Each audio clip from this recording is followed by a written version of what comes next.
into our program and speakers. So, as you guys know, I mean, I'm sure this is probably a surprise to everybody, but we are having an art auction on April 22nd. I know you guys don't know anything about it. And so today we're gonna have a little artist highlight. And our first artist is my friend, Mark Riegelman. And I'm just gonna read a quick little bio about him that I took off his website. Mark, is that fine? There he is. Mark and I met in art school. I dropped out and he didn't. He didn't, right, which is why I work in sales and he has a flourishing art career. Okay, so Mark Riegelman has exhibited work in public sites, galleries, and museums across the country. His works Manifest Destiny in San Francisco, White Cloud in Cleveland, Ohio, which is where we're both from, Woodpile in Cleveland, Upriver, Downriver in Louisville, and the Meeting House in Boston have been recognized by the Americans for the Arts as being amongst the 50 most compelling public works across the country. From Korea, I definitely can't pronounce that one, it's in French, Details, Interior Design, Sculpture, and Public Art Now. Riegelman's work has been highlighted in books such as Uneven Growth, Tactical Urbanisms for Expanding Megacities, Unexpected Art, Serendipitous Installations, Site-Specific Works and Surprising Interventions, and Cause and Effect, Visualizing Sustainability. Mark Riegelman studied sculpture and industrial design at the Cleveland Institute of Art in Cleveland, Ohio, and product design at Central State Martin's College of Art and Design in London. He lives and works in Brooklyn, New York. So welcome, Mark.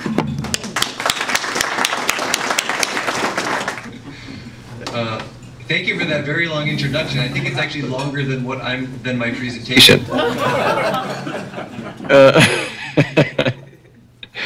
I'm gonna pull up a little slide packet that I thought would be good to walk through.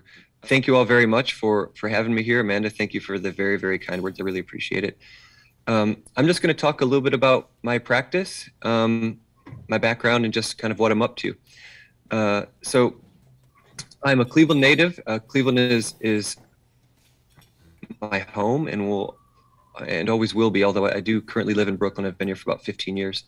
I studied sculpture and industrial design at the Cleveland Institute of Art. And during my time here, I really enjoyed pretty much every subject. So I found myself not really having any idea of what I wanted to do when I got older. And I started reading a book by Robert Putnam called Bowling Alone. And it talked about the decline of social interaction in public spaces. And in this book, he really talks about the importance of things like casual eye contact, a good morning nod or hello, and just anything that can happen between two strangers in public space, and that if more of these things can happen, communities will be stronger, wealthier, healthier, and the list goes on and on about the positive attributes for something as simple as social interaction. So for me, it seemed like an ideal place for me to merge my interest in industrial design and sculpture and started investigating public space more seriously. So my first attempt at this was for my thesis project, where I focused on Cleveland bus shelters, a place where people were gathering, but really not interacting, kind of almost doing the exact opposite, going out of their way to not make eye contact with their neighbors or other folks. So my thought was, oh, this is simply a material issue. These things are made of steel and fiberglass and just kind of somewhat off-putting materials. If we could just fill these spaces with materials more commonly found in the home, people will be more likely to have interaction. Instead, people just stopped using them entirely, and it was a complete failure on pretty much every level. However, it really started, I got really excited about the scale. I got excited to work with community members and city organizations, and I like that collaborative process and just all the things involved in working in public. So while that was a complete failure, it really set, it really helped me aim my creative pursuits and really laid the foundation for the type of work that I wanted to create. So kind of how I describe my work currently is I am a site-specific public artist. I come to a site without a preconceived notion of what should exist, and through meticulous historical research, site documentation, community engagement, etc., I try to create a project that is really tethered to the site formally and conceptually, because for most of these projects, it's rare that I come back.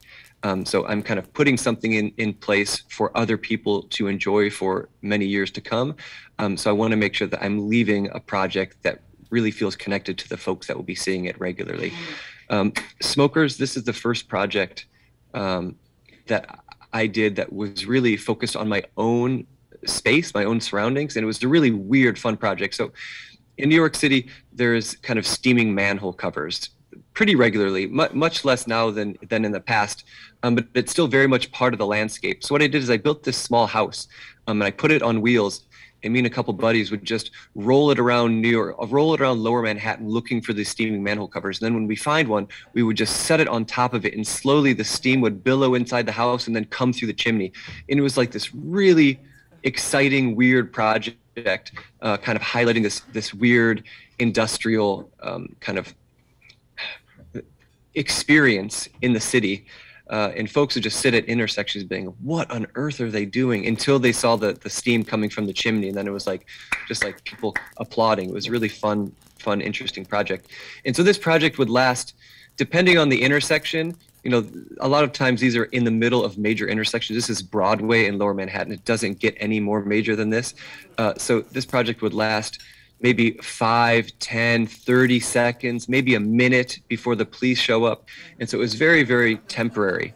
Other projects are much more functional. So this is a project in downtown Cleveland for the kids' university. My family. My family picnics, it's like, if someone doesn't leave crying, it's not a real picnic. So there's a lot of like arguments about politics and religion and, pick a topic.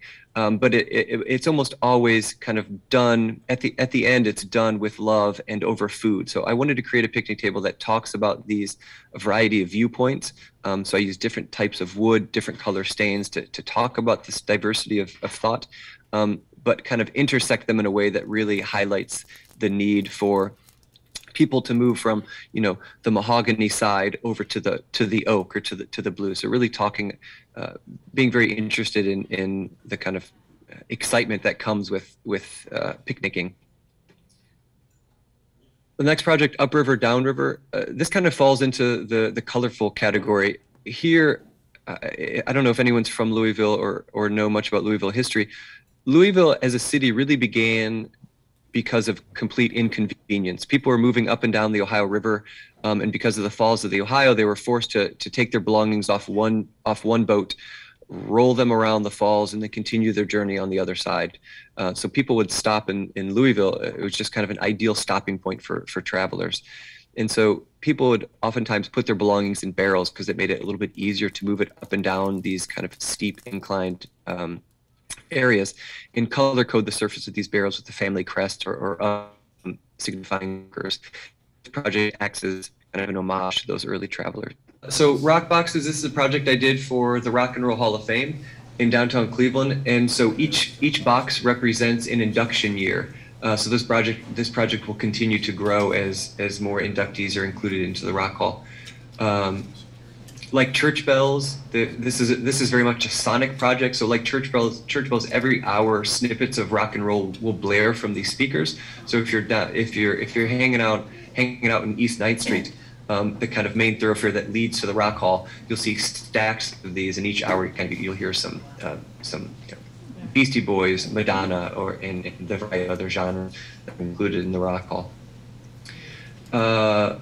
Sweetwater, this project is my first playground design, and this is something that this is located in Brooklyn, New York, at the former Domino Sugar Factory, which is the largest sugar factory in the world during its heyday, and producing almost 70% of America's sugar. The idea here is children enter as sugar cane and then go through the sugar manufacturing process. So they get chopped up, spit out as kind of contaminants, go through the filtering process, and then kind of eject at the far end as molasses, raw sugar, or trash. So if you're good, you survive the playground.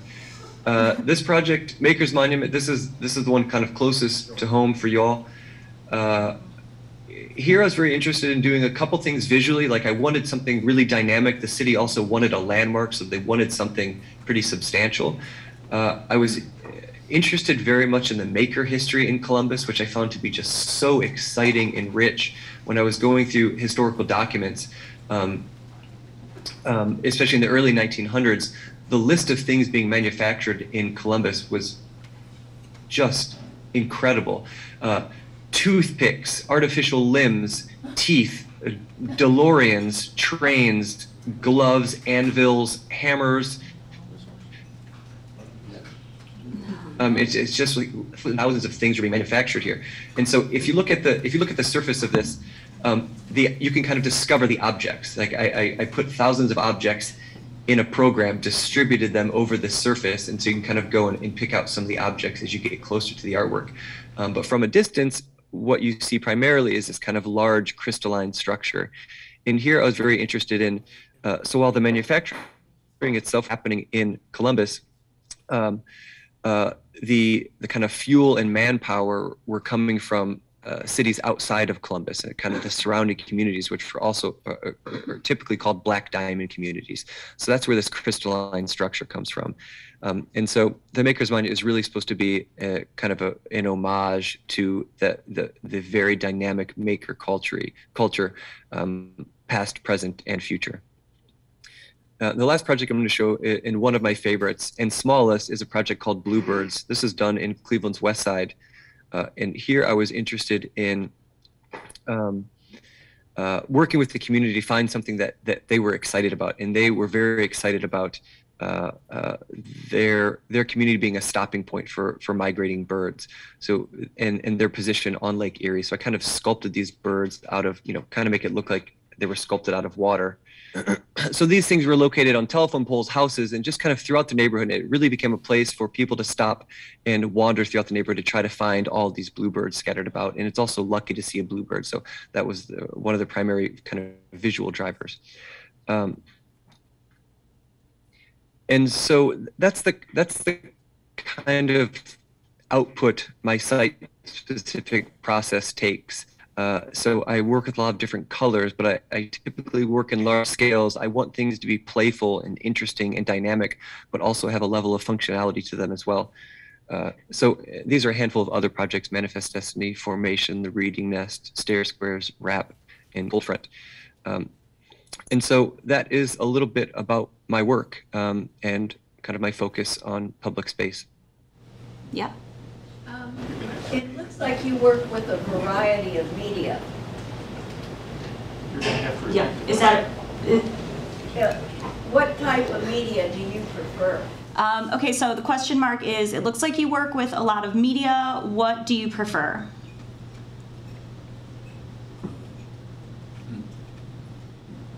Say that again.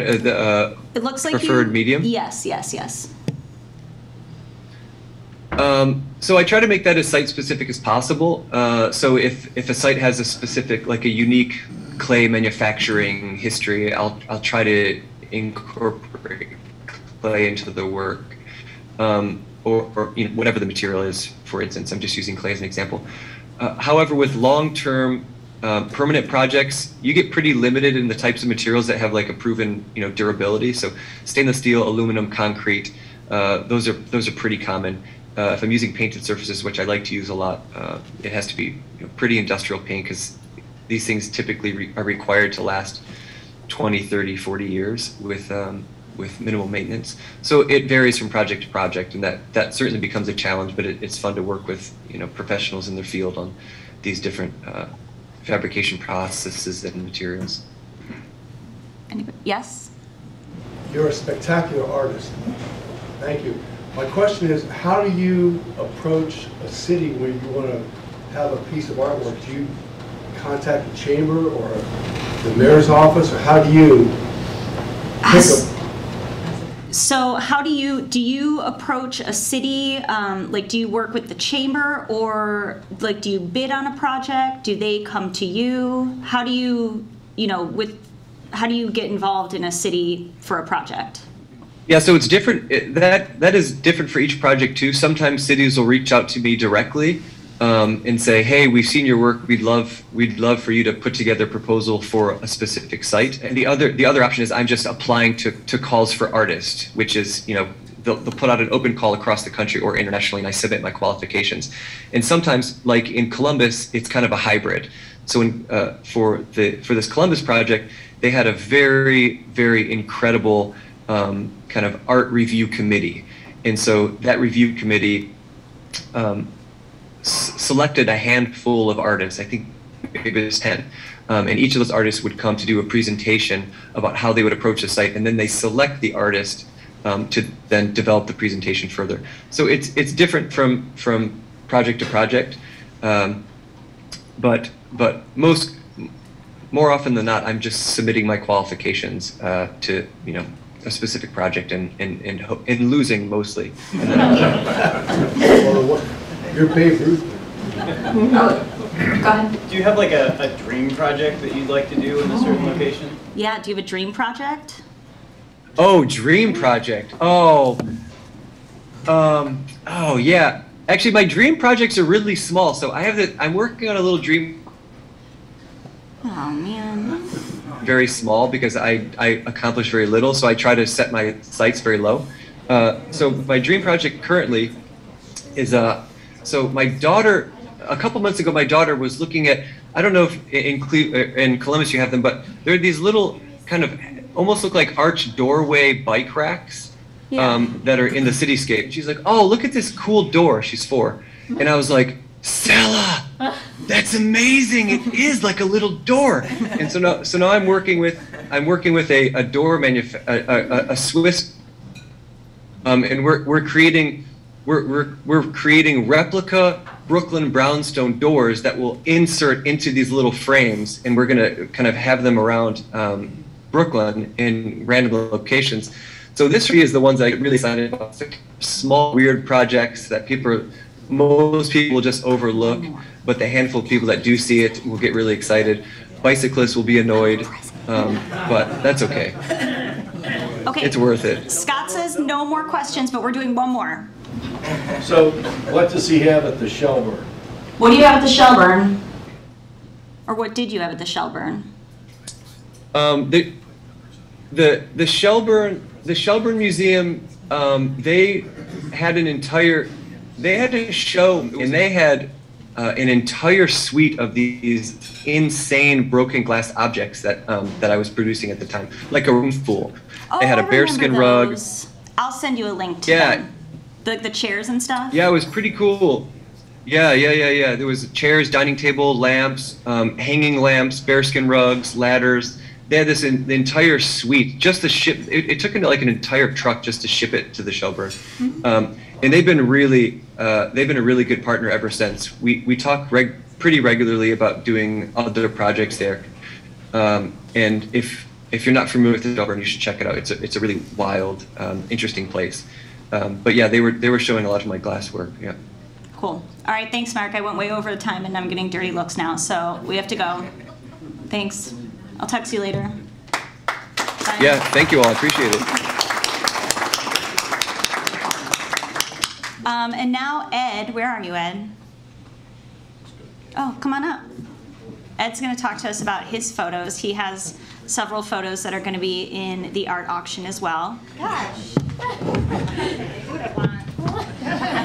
We were talking in the back there. Hey, boys and girls, what time is it? Okay. Kukla, Fran, and Ollie? Oh, yes.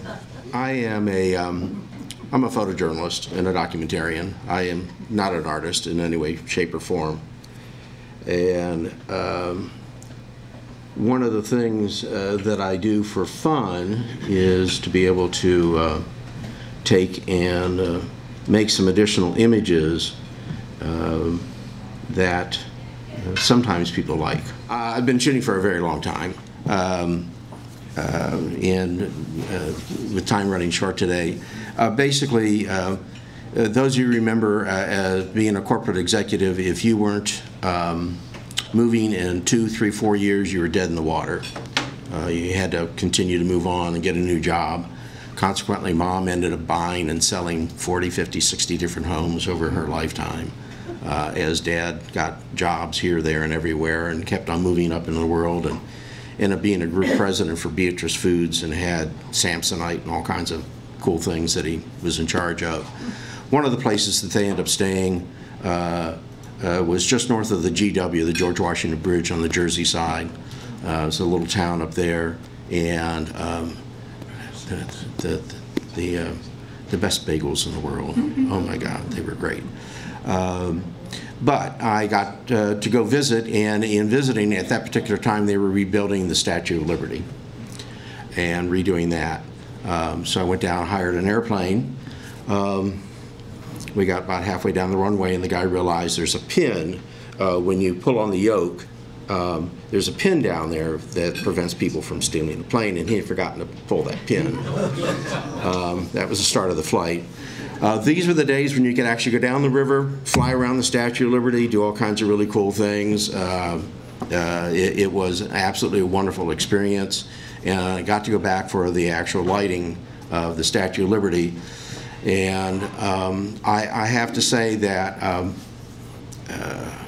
I've not made money off of any of this, but I've had some absolutely fantastic life experiences like you wouldn't believe. Joshua Tree National Park, my brother and I are out there with his family and running around doing some stuff, and I looked over and there's a guy in a wheelchair about 500 yards away over in a parking lot. My brother and I are big science fiction guys, and we're like, is that? He's like, nah, it couldn't be. And I walked over and I asked this lady, I said, is that? And she goes, yes, it is. I didn't get it out. It was Stephen Hawking's. And I said, can I take pictures of him? And she goes, well, go ask him.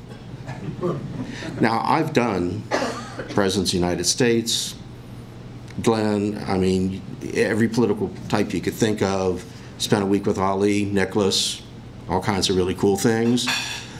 This was on a different level. And I walked up, now he was in a wheelchair, obviously, but it was near the edge of the parking lot, and it literally was overlooking, we were about a mile up in Joshua Tree, so actually it was like, you know, do you mind if I take your picture? It's kind of nice because it's like you're overlooking the world, because, and I, whether it was a grimace, but I'm going to say it was a half a smile where his mouth just kind of edged up a little bit, and it's like, oh, that's cool. I got off 6 frames, and I mean, he said okay mechanically, got off 6 frames, and then he wheeled away, and it was like, okay, I'll take that.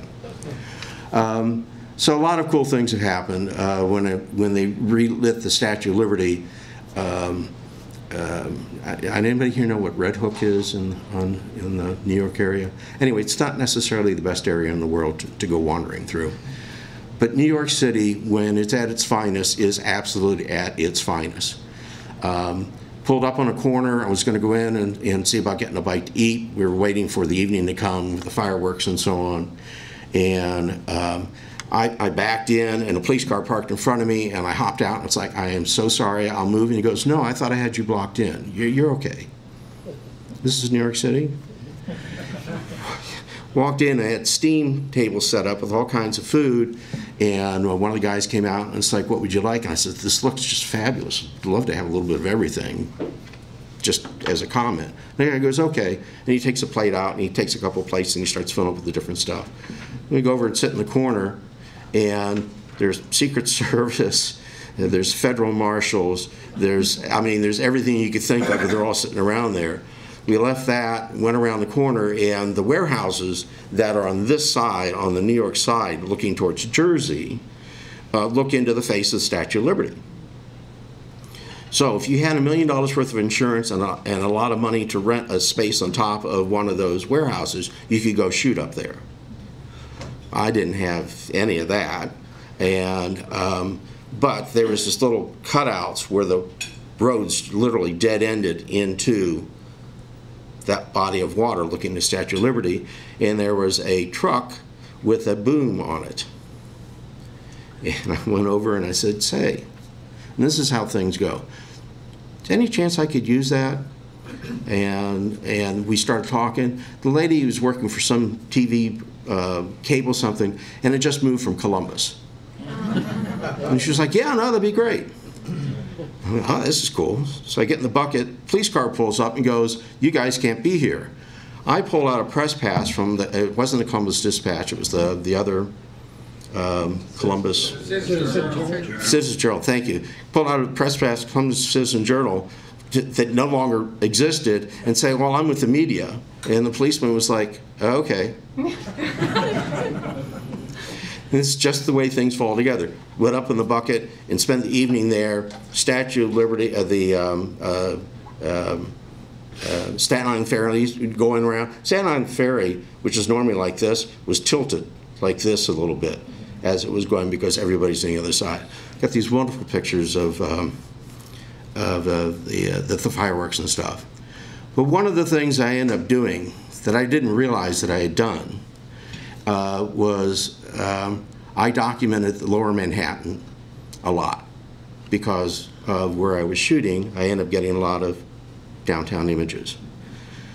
So even though I gave our fearless leader a couple of images, the other day I was downstairs working, and long story short, I ended up having a flood in the basement because of AEP putting a power pole into a sewer chamber. And I ended up with 1,500 square feet of basement with 2 feet of sewer water and lost a bunch of negatives and stuff and things. But I found that these particular prints, I have those transparencies. So I've got something for auction that you're not going to find pretty much anywhere. This is the trade towers. So these are extremely rare.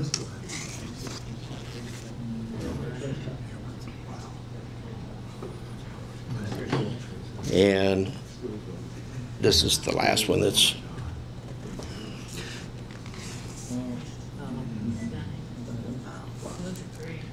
so I'm going to give these to you to be able to auction off. You can't get these anywhere.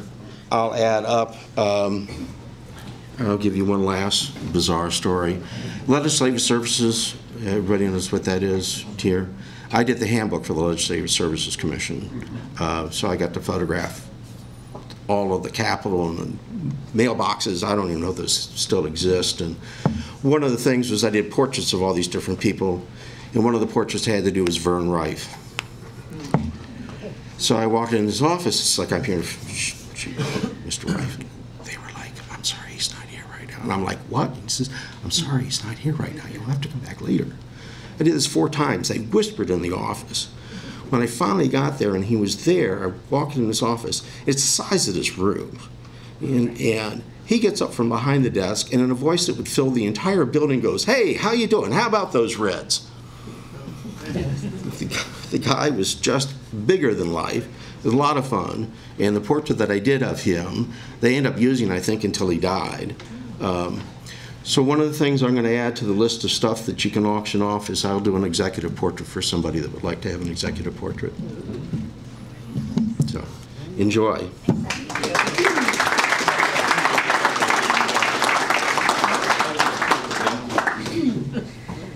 Thank you, everyone. We will see you next week. I did not have time to do my show and tell. It is extensive, so we will have double show and tell for the art auction next week. We all have to make sacrifices.